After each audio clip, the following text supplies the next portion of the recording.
नमस्कार साथियों। अपन पढ़ रहे हैं टूडी के अंदर परवलय और परवलय के अंदर अपन ने स्पर्श रेखा अभिलंब देखा। तो कुछ रिजल्ट अपन ने महत्वपूर्ण रिजल्ट अपन ने देख लिए और उनसे संबंधित अपन ने सवाल भी देखे।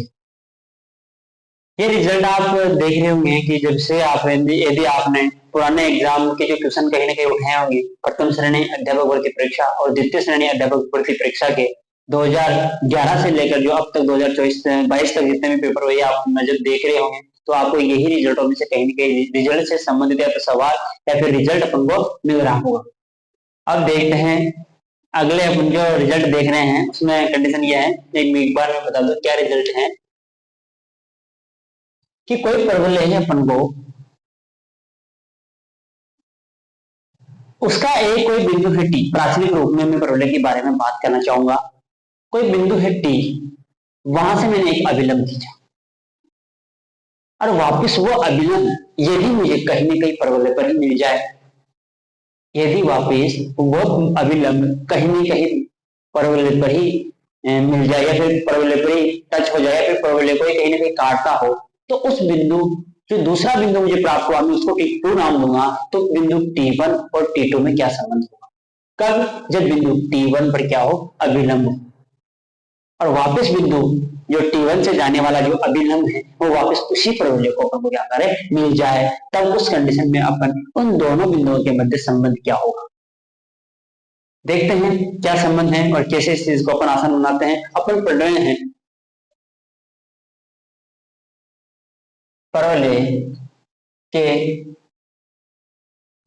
परवलय के किसी बिंदु T1 पर अभिलंब खींचा जाए और वह वापस परवलय को T2 पर मिले, तब अपन को निकालना है T2 व T1 में संबंध। इस चीज पर अपन काम करने वाले हैं। मैं क्या करूंगा, इसमें मैं आपको हिंट दे रहा हूं कि मैं इसमें परवलय के जो अभिलंब का जो समीकरण है उसको मैं प्राथमिक रूप को लेने की कोशिश करूंगा। और जो अपन ने देखा है जो परवलय का जो अभिलंब का जो समीकरण अपन ने प्राप्त किया था, मैं एक बार आपको याद दिलाना चाह रहा हूं कि y बराबर माइनस का tx प्लस 2at1 या फिर 2t ले रहे हैं तो t लेके प्लस at क्यूब करके ये मेरे पास क्या था, किसी बिंदु t पर परवलय के लिए क्या था, प्राथमिक रूप में अभिलंब का क्या था, इस समीकरण मुझे प्राप्त हुआ। अपन को ये चीज कह रही है कि परवलय के किसी बिंदु T1 पर जो अभिलंब अपन खींच रहे हैं और वह वापस किसी बिंदु T2 पर मिले, तब T2 और T1 में संबंध क्या होगा, ये चीज अपन से पूछ रहा है। माना मैं कोई परवलय लेता हूं, माना परवलय y स्क्वायर बराबर 4ax, y स्क्वायर बराबर 4ax के लिए ही इस प्रकार से मुझे प्राथमिक रूप में अभिलंब का मुझे समीकरण मिला था। अब क्या करूंगा, ये जैसे अब मैं इसको देखता हूं, इस परवलय को एक बार मैं देखता हूं कि इसमें एक घातीय चर क्या है, x। जैसे मैंने जिस शब्दावली का प्रयोग किया था उसी चीज को अपन देखेंगे कि एक घातीय चर का जो गुणांक होता है उसमें अपन 4 का भाग देते हैं तब मुझे a प्राप्त होता है। और एक घातीय चर जो होगा उस तरह परवलय का मुख खुलेगा होगा। एक घातीय चर मेरे पास x है तो प्लस x अक्ष की दिशा में इस परवलय का क्या खुलेगा, मुख खुलेगा। और ये तो दिख भी रहा है कि स्टैंडर्ड परवलय है। मैं मान लूं कोई बिंदु है ये T1, यहां से कोई स्पर्श रेखा गुजरी, ये स्पर्श रेखा गुजरी, यहां से कोई एक स्पर्श रेखा गुजर रही है और इस रेखा के लंबवत कोई बिंदु, लंबवत जो रेखा होती है वो क्या होती है, अभिलंब होती है। और वह कहीं ना कहीं परवलय को काट जाए। जरूरी नहीं है कि परवलय को काटे, लेकिन मैं उस कंडीशन में बात कर रहा हूं जब वो परवलय को काटते तब क्या कंडीशन होगी। प्राथमिक रूप में मैंने कहा था कि T1 बिंदु के निर्देशांक क्या होंगे, क्या निर्देशांक थे, at1 का स्क्वायर 2at1। ऐसे बिंदु ये मैं इसको T1 दे दूं, ये बिंदु कौन सा है, T2 है। इस बिंदु T2 के निर्देशांक क्या होने वाले हैं, at1 का स्क्वायर 2at2। ये मेरे पास निर्देशांक मिलने वाले। ये दो निर्देशांक मैंने वहां देखे थे कि ए टी वन का स्क्वायर कॉमा 281 और ये ए टी टू का सॉरी यहाँ टी टू है, ए टी टू का स्क्वायर कॉमा 282 स्क्वायर, ये मुझे मिलने वाला था।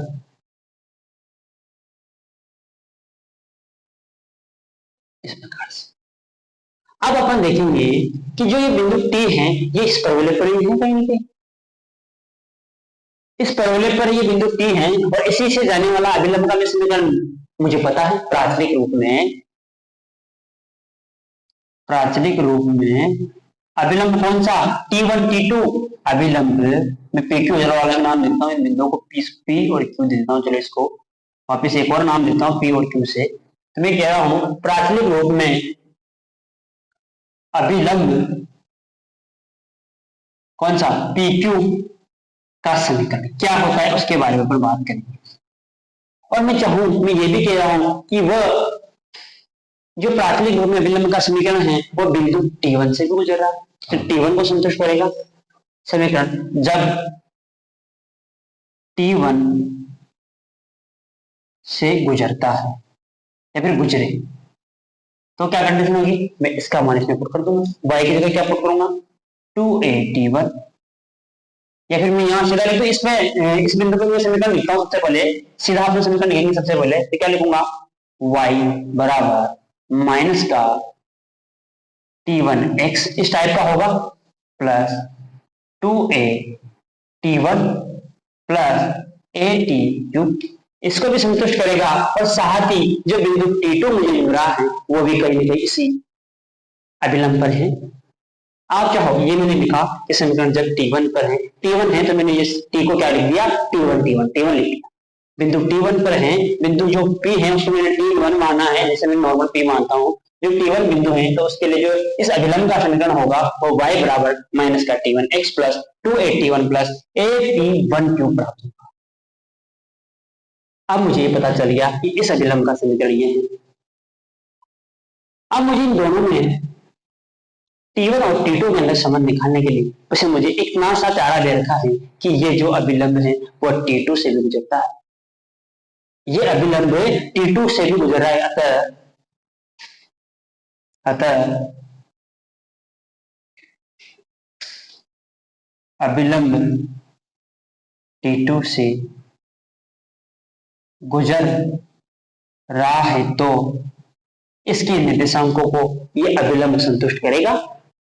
इस निर्देशांकों को ये अभिलंब संतुष्ट करेगा तो y की जगह मैं पुट करूंगा a T2 और जहां x है वहां मैं a T2 का स्क्वायर करने वाला। जैसे मैंने ये चीज पुट की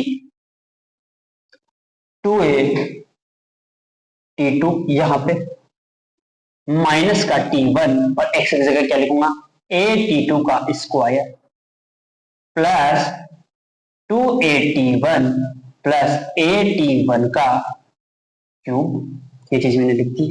अब क्या करूंगा मैं इस 2a T1 को लगा दूंगा मैं इधर और यहां से T1 और T2 में से मैं कॉमन ले लूंगा T1, यहाँ T1 और T2 में से मैं कॉमन ले लूंगा T1। जैसे मैंने वहां उसको किया एक बार मैं इसको बता देता हूं। अब देखो इसको, जैसे मैंने 2a T2 और ये 2a T1 है तो मैं 2 है जैसे ही कॉमन लूंगा तो T2 माइनस T1 मिल गया। T2 माइनस T1 मुझे मिल गया बराबर क्या मिल रहा है यहां से मैं देखूं यदि मैं a T1 कॉमन ले लूं, चलो मैं a T1 कॉमन लेता हूं। a T1 मैंने यहां से क्या ले लिया कॉमन ले लिया, a T1 कॉमन लिया तो मुझे मिला यहां से T1 का स्क्वायर माइनस, मैंने ये माइनस कर था इसलिए मैंने इसको पीछे लिख दिया, T1 का स्क्वायर माइनस T2 का स्क्वायर। इस प्रकार से मुझे यहां से मिला जो a कॉमन, इसमें से a common, T1 common T1 common, तो यहाँ T1 स्क्वायर बच गया और यहाँ माइनस का T2 स्क्वायर। अब देखते हैं 2a T2 माइनस T1 बराबर a से काट दो, चलो ये a से काट रहे हैं, यहाँ से अपन a से a कट गया, चलो ठीक है 2 बच गया यहाँ पे और यहाँ से T1 और इसको a square minus b square को क्या लिख सकता हूँ मैं a माइनस बी और a plus b, a minus b और a प्लस बी। अब मैं क्या करता हूं इसको इधर ले लूं, तो कॉमन लेने के लिए इधर ले लूं, या फिर माइनस ले लेते हैं कॉमन, यहाँ पे एक बार माइनस कॉमन ले लेते हैं और फिर उसमें अपन कॉमन ले लेंगे। मैं पूरी समीकरण को कैसे लेता हूँ, तो 2a t2 minus t1 minus, इधर ज्यादा मैंने माइनस लिख दिया, minus t1 minus t1 plus t2 बराबर 0। ये माइनस इससे गुणा होगा तो ये क्या हो जाएगा, एक बार इसको लिख देता हूँ, ये a नहीं है, ये तो हमने काट दिया, और यहां से मैं सीधा t1 और t2 भी कॉमन ले लेता हूँ, t2 माइनस t1 कॉमन ले लेता हूँ। जैसे मैंने यहाँ t2 माइनस t1 कॉमन ले लिया तो यहाँ से क्या बचा मेरे पास बचा 2 बचा, और यहाँ पर क्या बचा मेरे पास माइनस, और माइनस से माइनस क्या हो गया प्लस। जैसे मैंने यहाँ t2 माइनस t1 कॉमन लिया, यहाँ t1 माइनस t2 है तो मैंने माइनस को अंदर गुणा कर दिया तो क्या बचा plus t1 कोष्टक t1 plus t2 बराबर 0। अब t2 माइनस t1 गुणा 2 plus t1 कोष्टक t1 plus t2 बराबर 0। ये कब 0 हो सकता है, या तो ये वाला पद 0 हो जाए, या फिर ये वाला पद 0 हो जाए, या फिर दोनों ही पद 0 हो जाए। अब मैं कहना चाह रहा हूं कि t1 और t2 बराबर 0 नहीं हो सकता। यदि t1 और t2 बराबर 0 हो गया तो क्या संभावना होगी, t2 बराबर जैसे ही मैंने t1 कर दिया तो ये दोनों बिंदु एक ही जगह पर आ जाएंगे, और वो कहां जाएंगे, इस परवलय के शीर्ष पर। जबकि ऐसा नहीं हो रहा, दोनों बिंदु अलग अलग जगह है।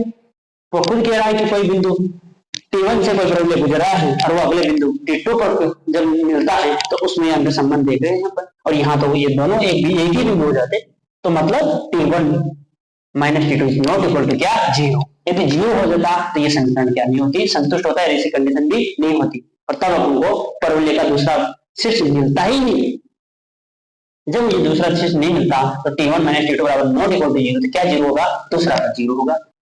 2 प्लस t1 प्लस t2 बराबर 0, यही हुआ। मैं 2 को एक बार इसको पूरी अंदर को गुणा कर देता हूँ इसको, और ये क्या हो रहा है मेरे पास t1, तो ये 2 को मैं इधर ले लेता हूँ, 2 प्लस, चलो अंदर ले लेते हैं अभी, तो t1 का स्क्वायर प्लस t1 t2। मुझे क्या है कि t2 का मान निकाल लूं, मैं ये कह रहा हूँ t2 और t1 में मुझे संबंध चाहिए, तो क्या प्राप्त हुआ, यहाँ से देखते हैं बराबर 0। जैसे मैंने इन दोनों को पीछे भेजा और t1 t2 से बराबर के उधर भेजा तो माइनस के 2 और माइनस के t1 का स्क्वायर, और जैसे ही मैंने यहाँ पर t1 का भाग दिया तो मुझे t2 प्राप्त हुआ, t2 बराबर माइनस के 2 बटा t1 और माइनस का, ये मुझे वो संबंध प्राप्त हुआ है। बहुत महत्वपूर्ण इंपोर्टेंट ये संबंध है, बार बार ये एग्जाम में पूछा जा सकता है। और क्या संबंध एक बार देख लो, चीजों को एक बार दोबारा से रिपीट करते हैं कि कोई परवलय है जिस पर कोई बिंदु है t1, उस t1 से अपन ने एक अभिलंब खींचा और कहीं ना कहीं वो परवलय 2 पर मिलता है, मैं खुद कह रहा हूं कि वो मिलता है, तो उस बिंदु t1 का और वो जो दूसरा बिंदु मैं उसको t2 मान रहा हूं, उन दोनों के अंदर संबंध क्या होगा। जब मैंने चीज देखी इन दोनों के अंदर संबंध क्या होगा, तो ये अभिलंब, जब इस अभिलंब का समीकरण निकाला मैंने t1 बिंदु के लिए, तो t1 बिंदु के लिए अभिलंब का समीकरण क्या हो गया, ये रहा, माइनस का t1 x plus 2 at1 plus at cube. अब फिर ये कह रहा है कि अभिलंब t2 पर मिल रहा है, और t2 का किस प्रकार से निर्देशांक थे, इस प्रकार से निर्देशांक होते हैं। मैंने क्या किया, इसको संतुष्ट हो गया, संतुष्ट करवाया, तो मुझे t2 बराबर माइनस का 2 अपॉन t1 और माइनस का t1 मुझे प्राप्त। अब या तो वो कहीं ना कहीं एग्जाम में सीधा इस रिजल्ट को दे देगा, स्टार लगा सीधा थ्योरी देगा, ये तो अपन ने बताया है, आप चाहो तो याद रख लो, या आप चाहो तो याद रख लो, लेकिन याद रखना इतना आसान तब हो सकता है जब अपन कैलकुलेशन को पता हो। इतनी जब अपन को स्टोरी पता होगी तो याद रखने की जरूरत ही नहीं पड़ेगा, फिर सीधा कह देंगे कि कोई परवलय का जब अभिलंब है, अभिलंब किसी एक बिंदु से गुजरे और वापस दूसरे उसी बिंदु पर, उसी परवलय पर कहीं ना कहीं दूसरा बिंदु मिल जाए, तब t1 और t2 के अंदर संबंध ये होने वाला है। बहुत ही महत्वपूर्ण सवाल है, और इससे संबंधित एक सवाल अपन करने जा रहे हैं, उसको अपन देखते हैं।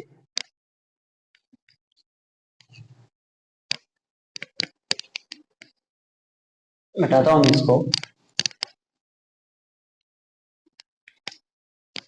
वैसे संबंध को रखना चाहेंगे थोड़ी सी देर के लिए, थोड़ी देर के लिए संबंध को रखना चाहिए।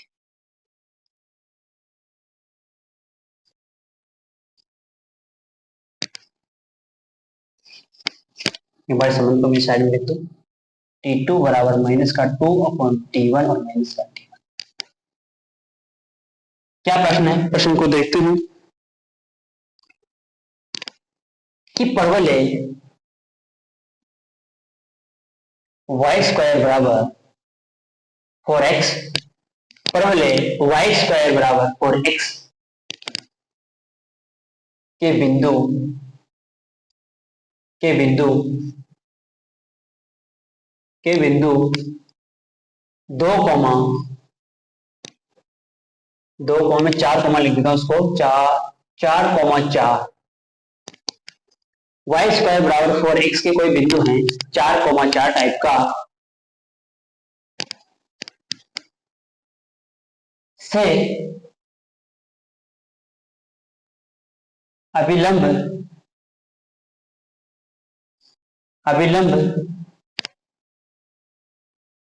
परवलय के किसी दूसरे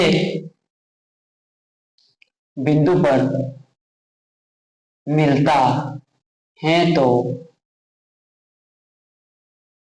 उसका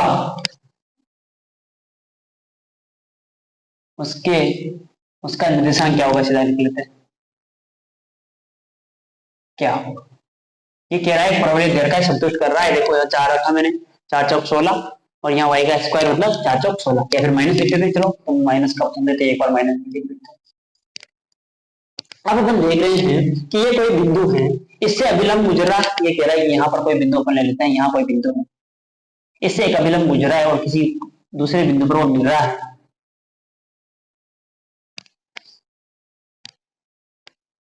के निर्देशांक क्या होगा, वो चीज अपन को पूछनी। उसने कहा कि कोई एक बिंदु है जहां से अभिलंब गुजरा है, चलो ये बिंदु के निर्देशांक मैंने 4,-4 दिया, जबकि असली में ये बिंदु क्या होता था, a_t1 का स्क्वायर 2a_t1, ये होता था a_t1 स्क्वायर 2a_t1 होता था t1 बिंदु के लिए। अब देखते हैं अपन एक चीज समझना कि यहां से जब से अपन ये 4 का मतलब a_t1 का स्क्वायर है, और a में एक बार a निकाल लेता हूं। a क्या होता है, परवलय के अंदर एक घातीय चर का जिस गुणांक के अंदर में, परवलय के अंदर एक घातीय चर का जो गुणांक होता है उसमें मैं 4 का भाग दूंगा, और जो भी मेरे पास संख्या आने वाली है वो मेरा a होगा। एक घातीय चर x है, x का गुणांक 4 है, 4 में मैंने 4 का भाग दिया तो मुझे 1 प्राप्त हुआ। 1 प्राप्त हुआ तो मैं यहां से देखता हूं कि a_t1 स्क्वायर बराबर मुझे 4 दे रखा है, a_t1 स्क्वायर बराबर मुझे 4 दे रखा है, और दूसरा क्या दे रखा है मुझे, 2a_t1 बराबर मुझे दे रखा है -4। चलो मैं इसमें रखूं, चाहे इसमें, दोनों में से अपने को t1 का मान निकालना, t1 का मान आ गया तो मैं यहाँ से t2 का मान निकाल सकता हूँ।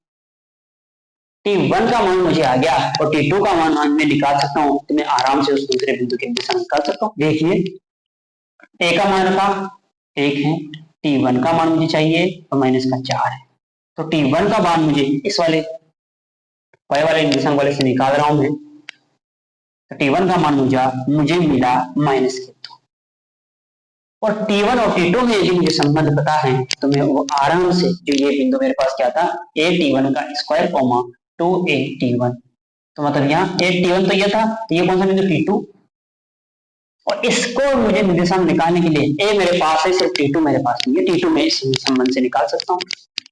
अतः वी नो दैट, अपन जानते हैं कि t2 बराबर -2/t1 -t1। t2 निकालने के लिए मुझे t1 की शायद जरूरत थी और वो मैंने निकाल लिया, तो ये -2/-2 और ये माइनस प्लस, यहाँ से मुझे 1 मिला +3, तो यहाँ से t2 का मान मुझे कितना मिला, मतलब t2 का मान मुझे कितना मिला, 3। और जब मुझे t2 का मान मिल गया और a का मान मुझे पता है, तो मैं यहाँ रखता हूँ इसको। जैसे मैंने यहाँ रखा a_t2 का स्क्वायर 2a_t2, जैसे मैंने इसके लिए लिखा तो क्या आ गया, एक डॉट t2 का स्क्वायर मतलब 3 का square, comma 2 dot 1 dot t2 का मतलब 3, तो क्या मुझे जो निर्देशांक मुझे प्राप्त हुआ वह 9,6 मुझे प्राप्त। ये दूसरा शीर्ष उस अभिलंब का है, दूसरा बिंदु t2 के क्या है, निर्देशांक मुझे मिले। इस प्रकार अपन, या तो इस प्रकार से सवाल वो अपन को एग्जाम में देने वाला है, यहाँ अपन को सीधा रिजल्ट पूछेगा कि कोई अभिलंब उसी पर वो कहीं दूसरे बिंदु T2 पर मिल जाए तो T1 और T2 के अंदर संबंध क्या होगा। अपन ने संबंध निकाला। अपन देखते हैं कि वापस इस सवाल को रिपीट करते हैं कि कोई प्रॉब्लम जरूरी नहीं ये प्रॉब्लम देगा, जरूरी नहीं कि ये बिंदु देगा, बस इसको समझना किस प्रकार से अपन कोई दूसरा बिंदु देते चाहे दूसरा प्रॉब्लम देते अपन वहां से निकाल सकते हैं। वहां से निकालते हैं और एक बिंदु खुद देगा, दूसरा बिंदु अपन से पूछेगा, तो अपन को सिर्फ ये संबंध याद होगा तो अपन निकाल लेते हैं। और संबंध याद तब होगा जब हम बार बार इस कैलकुलेशन को करना चाहिए और करेंगे। ए बराबर मुझे यहाँ से x के गुणांक का जो होता है उसके अंदर x के गुणांक का जो भी राशि होती है उसमें मैं 4 का भाग दूंगा, वो मुझे a मिलेगा। एक बिंदु उसने दे रखा है, उन बिंदु से असली जो बिंदु थे उनसे मैंने तुलना करवा ली। जैसे मैंने तुलना करवाई तो मुझे T1 का मान माइनस का 2 प्राप्त हुआ। इस बिंदु से इससे निकालोगे तभी वही मिलने वाला है। देख लो, एक T1 का मान प्लस माइनस दो जब मुझे प्राप्त हुआ तो इसको वाले से निकालेंगे, जो दोनों को संतुष्ट कर जाएगा वो बिंदु अपने पास होगा। तो माइनस का 2, जैसे मैंने माइनस का 2 यहाँ रखा इस समीकरण के अंदर, तो माइनस माइनस प्लस, प्लस के 2 और प्लस के 2, प्लस के प्लस का 1 हो गया, 2 से 2 कट गया, तो प्लस का 1 और प्लस के 2 कितने, प्लस के 3, ये प्लस के 3। और जैसे ही मैंने T2 के अंदर ये बिंदु बोला, बिंदु दूसरा था, T2 वाला बिंदु था, ये T1 वाला बिंदु था और ये T2 वाला बिंदु था। T2 वाले बिंदु के निशान मुझे यहाँ से मिल जाता है। इस प्रकार के शानदार तरीके से सवालों को करने के लिए या फिर समझने के लिए आप जरूर चैनल से जुड़ सकते हो। आपको अच्छा लगे तो वीडियो को आप अपने दोस्तों को जरूर शेयर कर सकते हो। प्रत्येक टू द पॉइंट अपनी चीजों को पढ़ रहे हैं और आप इसको क्लास का मजा ले सकते हो। धन्यवाद।